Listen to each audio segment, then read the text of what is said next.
leaders are meeting in Brussels for a two-day summit. Croatia's Andrej Plenković is taking part for the first time as the new prime minister. After yesterday's 6-hour debate on relations with Russia, EU leaders concluded their eastern neighbor was trying to weaken the bloc. European Council President Donald Tusk said that Europe did not want to raise tensions further, but could also not afford to make compromises. Prime Minister Plenković said that the strategic partnership and trust the EU and Russia had enjoyed in the past would be difficult to restore. On migration, EU leaders concluded that stopping illegal migration from Africa was a top priority. Croatian lawmakers are debating today amendments proposed by Most that would impose limits to running for office on the local level to candidates convicted of serious crimes.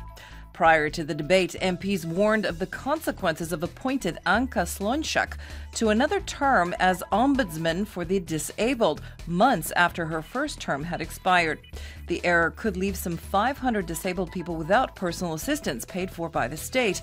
The ministry has managed to find emergency funds to fill the gap, but they are not from the European Social Fund, as had been the case in the past.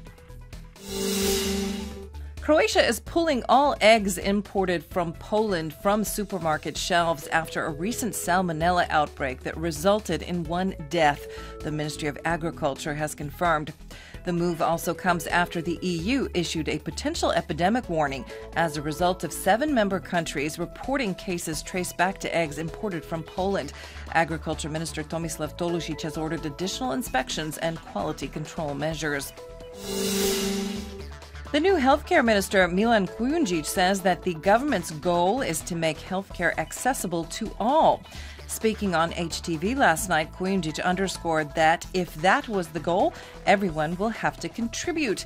He argued that only 30% of citizens paid into the system, and among them were those who had much higher incomes than was reflected in the amount that they contributed. Croatia's top table tennis player Andre Gacina is through to the second round at the European Championships in Budapest. He defeated Mihail Bobočnik 4-1 to advance as the only Croatian left in the competition. Tomislav Pucar, Andrea Pavlović, and Mateja Jeger were all eliminated in their opening matches.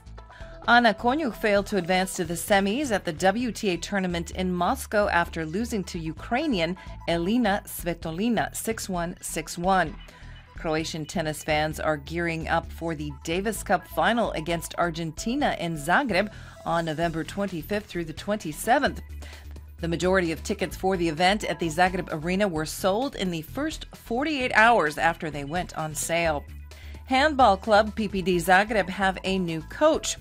Silvio Ivandia has taken over from Veselin Vujović.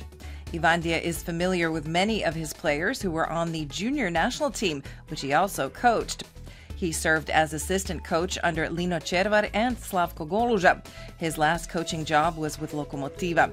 He takes the reins at PPD after the team suffered 4 losses in the Champions League. His first chance for turning things around is coming up on Saturday when PPD play Vardar. Today's forecast calls for mostly cloudy skies with occasional rain in the interior. On the coast, expect variable clouds, rain, and heavier downpours, especially in Dalmatia. Overnight and into Saturday morning, the rain is expected to taper off and skies will clear gradually starting in the west. There will be light breezes inland. On the north and central sections of the coast, there will be moderate northeasterly and northwesterly winds, while the south will see southeasterly and southwesterly winds. Afternoon temperatures will be mostly between 7 and 12 degrees Celsius inland and between 15 and 20 degrees on the Adriatic. Morning fog is expected in the interior on Saturday and Sunday, but the days will be partly sunny once it lifts. There could be some light rain on Sunday in the west of the country. Weekend morning temperatures will be brisk, but they will climb gradually during the day. On the coast, expect mostly to partly sunny skies this weekend. There may still be some morning rain in the south on Saturday and showers in the north on Sunday. Northeasterly and northwesterly winds will shift to a southeasterly on Sunday, bringing temperatures up slightly.